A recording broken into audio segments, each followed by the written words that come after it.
साल था 1947। भारत आज़ाद हो रहा था। चारों तरफ जश्न का माहौल था, एक नई उम्मीद थी। लेकिन इसके साथ ही एक बहुत बड़ी उथल-पुथल और अनिश्चितता का दौर भी था।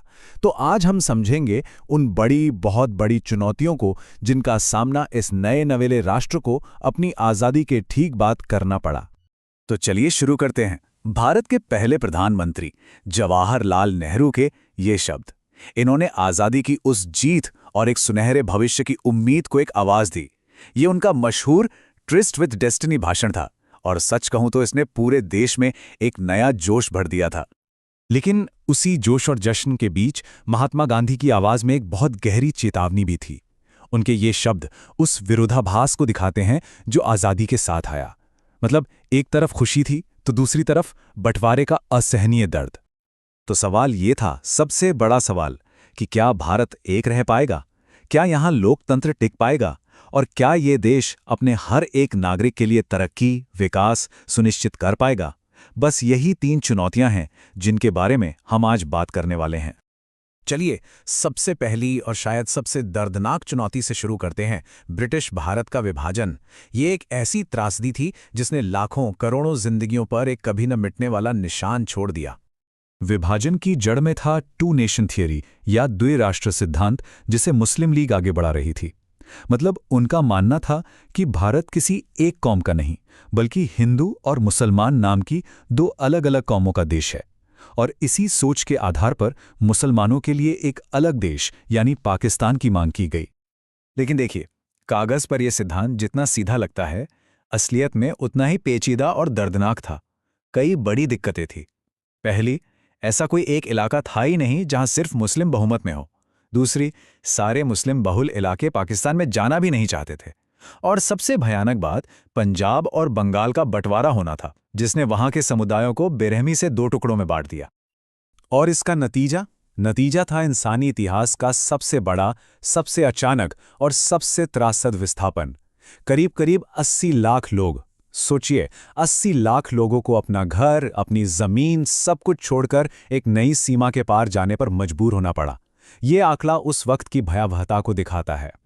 महान शायर फैज़ अहमद फैज़ के ये शब्द उस गहरी निराशा और टूटे हुए सपनों को बयां करते हैं जो कई लोगों ने महसूस किया।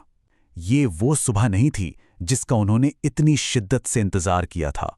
ये एक दागदार सुबह थी। और ये बंटवारा सिर्फ जमीन का नहीं था, ये हर चीज का बंटवारा था। पैसे से लेकर टेबल कुर्सी, टाइपराइटर, यहां तक कि पुलिस बैंड के बाजों तक का बंटवारा हुआ। ये उन समुदायों का एक हिंसक और खौफनाक अलगाव था जो सदियों से एक दूसरे के पड़ोसी बनकर रहते आए थे। तो अब आते हैं दूसरी बड़ी चुनौती पर, एक बंटे हुए, टूटे हुए देश को एक साथ जोड़ना। बंटवारे के बाद भी भारत का नक्शा अभी अधूरा था। आज़ादी के वक्त भारत में छोटी बड़ी 565 रियासतें थीं। अब जैसे ही अंग्रेज गए, ये रियासतें कानूनी तौर पर आज़ाद हो गईं। उनके शासकों के पास 3 रास्ते थे, या तो भारत में शामिल हों, या पाकिस्तान में, या फिर अपना एक अलग आज़ाद देश बना लें। इससे देश के वजूद पर ही एक बहुत बड़ा खतरा मंडराने लगा। सोचिए जरा, अगर ये सारी रियासतें आज़ाद हो जातीं तो भारत का क्या होता? भारत सैकड़ों छोटे छोटे टुकड़ों में बिखर जाता।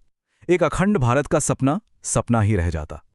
और यहीं पर सरदार वल्लभ भाई पटेल ने एक ऐतिहासिक भूमिका निभाई। उस समय की सरकार ने देश के इस तरह बिखरने की किसी भी संभावना के खिलाफ एक बहुत मजबूत, कड़ा रुख अपनाया। पटेल ने रियासतों के राजाओं को भारतीय संघ में शामिल होने के लिए मनाने में अपनी पूरी जान लगा दी। हैदराबाद का मामला इस बात का एक बड़ा उदाहरण है कि यह काम कितना मुश्किल था। वहां के निजाम ने आज़ाद रहने का फैसला कर लिया।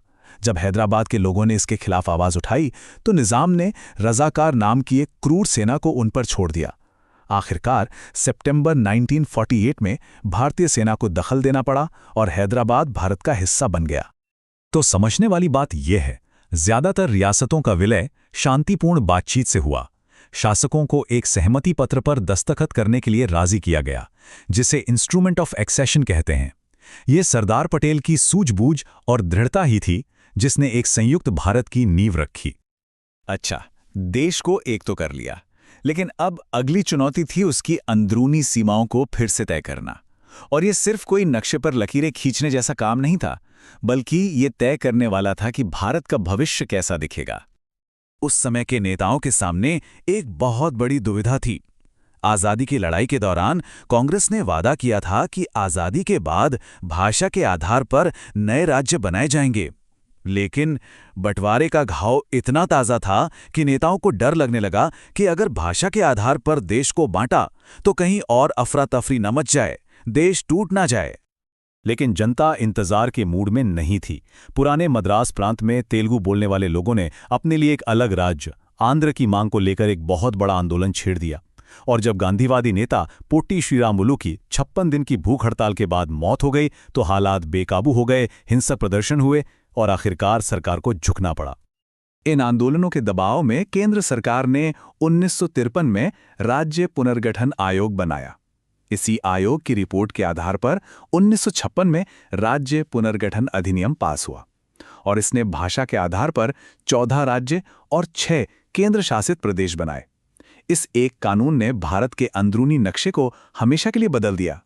और जानते हैं इसका नतीजा क्या हुआ? जो शुरुआती डर था उसके ठीक उल्टा हुआ।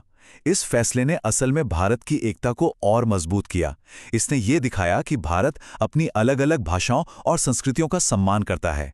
इससे लोकतंत्र और भी गहरा हुआ। ये साबित हो गया कि लोगों की आवाज सुनना देश के लिए खतरा नहीं बल्कि ताकत है। लेकिन भारत को बनाने की ये कहानी 1956 में ही खत्म नहीं हो गई। नहीं, बिल्कुल नहीं। ये एक लगातार चलने वाली प्रक्रिया है जो आज भी जारी है।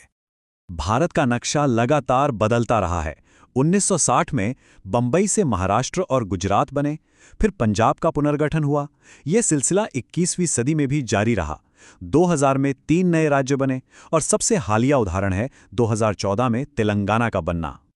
तो ये सब हमें एक बहुत ही जरूरी सवाल पर लाकर छोड़ देता है।